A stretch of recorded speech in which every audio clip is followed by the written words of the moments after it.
Part II, Imperialism. Okay, so please write imperialism at the top of your notebook or below the words that you defined. So we have already established that imperialism is when a stronger country takes over a weaker country and controls it socially, politically, and economically for financial gain. It's all about the money, baby. It's all about the money. Okay, first, please write imperializing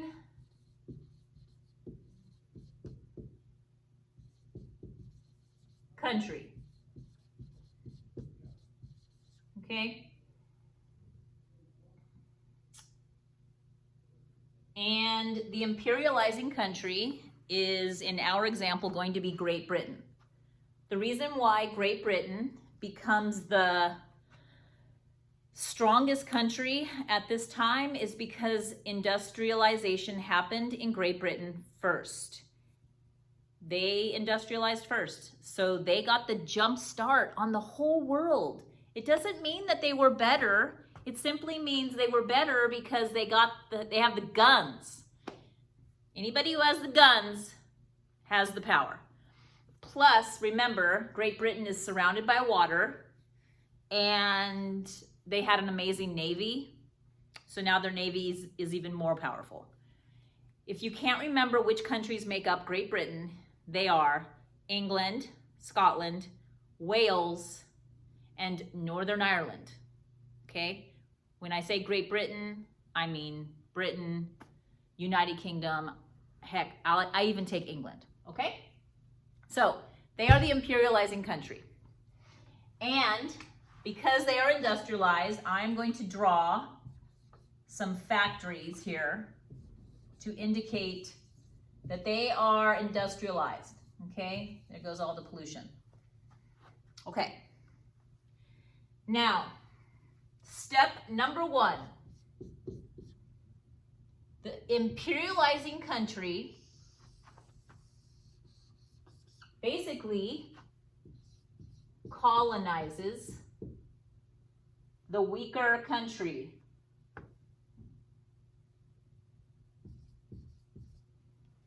All right? Now, in this country, so here's number 2, I'll put imperialized country. Can you see this? I hope. Okay. Now, the imperialized country, they have 2 things that the imperializing country needs in order to continue industrialization. And those 2 things are natural resources and a market. So, number 2 step is from the imperialized country, raw materials or natural resources, same thing. They are sent to the imperializing country, like England. Okay? Then they take the natural resource and they make something. They make an item. And number 3 is they send that item back to the country that they've imperialized, and it's now known as a colony. I don't know if you can see this. A colony. Can you see that? I'm gonna put this over here a bit. Okay, it's known as a colony, and the colony becomes the market. They become the customers. They buy the product that is now being sent. And why, you might ask, why do they buy these products? It's because the the imperializing country is controlling them politically. They have made a law that says you cannot produce shirts, therefore you can only buy our shirts. And it is this built-in cycle that only benefits the imperializing country. Okay, I'm gonna walk you through this. Okay, so for instance, okay, England we know is industrialized. They've got the power. So they explore and they colonize a weaker country. Okay, so we are going to put some visuals here. Here's England. Okay, or Great Britain, right? Here's Great Britain. And they explore and they colonize. And they decide to colonize a weaker country, and we're going to use India as our example. Okay, so don't laugh at my artwork, but this is going to be India. Okay, India.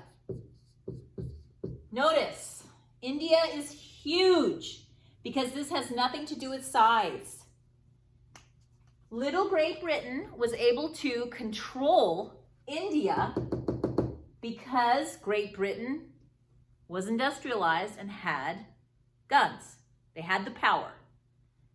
So they will actually control India for over 300 years. And India is called the jewel of the crown because it's their most profitable colony. Okay, so step one, Great Britain colonizes India. India has a natural resource, which is cotton. Okay, here's cotton. Super fun stuff. Okay, England has made a law that says, India, you must plant cotton. And because they were made to plant cotton and not crops that could be eaten, a lot of Indian people starved. So this is a natural resource. This is made by Mother Nature. There's a lot of it because the British have made a rule that says, India, you must plant this. So this is in India. Then they take this natural resource from India, and number two, see, look, natural resource is cotton, for example, and they send it back to the factories of England. Now, the factories take this cotton and they produce from it a cotton shirt. And here's the shirt. This is a Western style shirt, but this is what they produce. And they send all the shirts, number three, back to the colony, which is India, controlled by England. And now all the Indians buy this shirt. Now, does this look like a shirt that is worn by the people of India? This is a female shirt. This is mine. I don't wear it much, but it's mine. And if you're asking yourself, no, this doesn't look like something that the females in India would wear, you're right. Because females in India wear beautiful saris, super colorful, and they're long, and they're gorgeous, and they don't look like this. But remember, imperialism is controlling a people socially, politically, and economically, and this fashion lands under the word socially.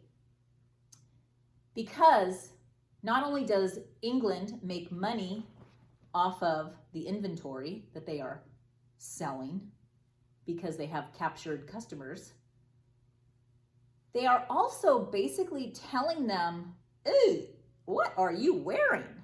you should not be wearing what you're wearing. You should be wearing Western style clothing like us. And they begin to have this mindset that settles into the people that they've colonized, that they are second-class citizens. Okay? So keep that in mind. All right, why does this work out for England so well? Okay, this is why. Back in the factories, the English people have jobs. They have jobs all the time.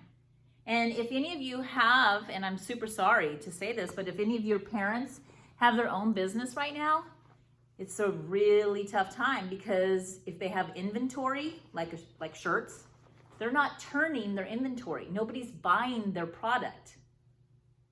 So if you have built-in millions of customers who can only buy this shirt, then you are selling your inventory. And if you have an endless supply of a natural resource because you have made a law that says you must plant this to the Indians, then you have your natural resource.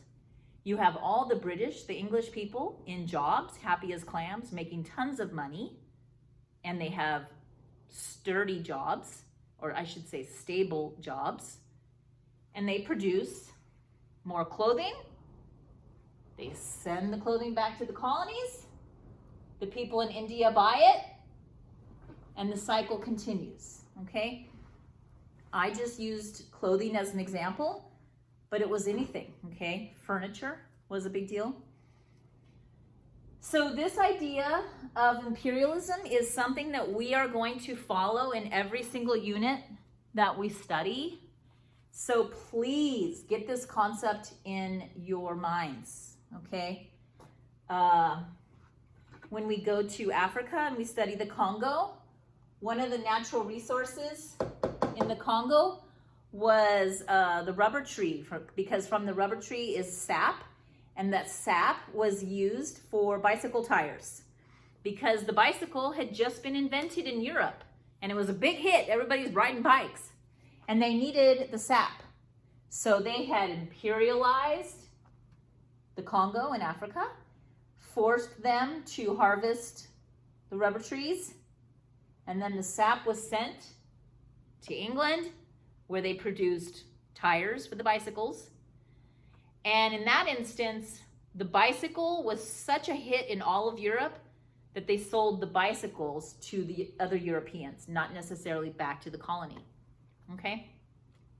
But it's kind of brilliant pattern, but as we study, you'll see that it caused a lot of pain for the people who were imperialized. Okay. All right. I hope this explanation is clear. Please get this down in your notebook, and I will be looking for it. Send a picture of it, and I'll have a document up for you guys. Okay. All right. I hope you guys are doing okay. Oh, I miss you. It's terrible being here alone with Well, I love Jala, but you know, he's no substitute for you guys. Okay. Take care and stay healthy. Bye.